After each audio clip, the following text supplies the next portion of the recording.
Now begins the news at 6 here. We start with some breaking news and calls for justice in the Shanquella Robinson case growing louder.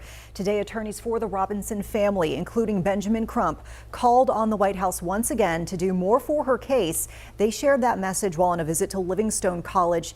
You remember Robinson died during a trip to Mexico, and a medical examiner said the cause was a broken neck. And you'll also remember the Robinson family attorneys recently rallied in Washington and wrote a letter to the president and Secretary of State calling for justice. WCNC Charlotte's Julia Kaufman is live at Livingstone College for us tonight. Julia, what did attorneys for the family have to say today?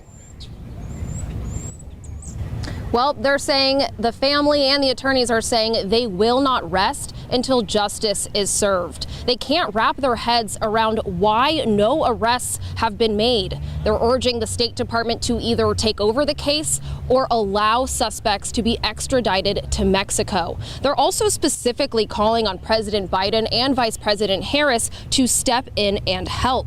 They say the evidence from the autopsy and video are undeniable, and they want the U.S. to stop delaying justice when there is a warrant for the suspected killer in Mexico.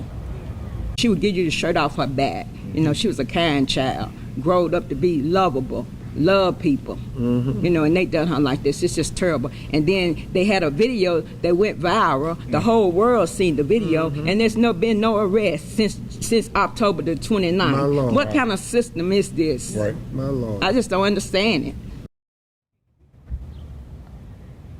Crump says the only answers they've gotten so far from U.S. officials has been that they're working on it. But he is planning to meet with the U.S. Senate's Foreign Relations Committee and some officials from the White House. He says sometime after April 1st. In the meantime, the family is urging everyone to write letters, emails, and call the State Department, urging them to allow extradition.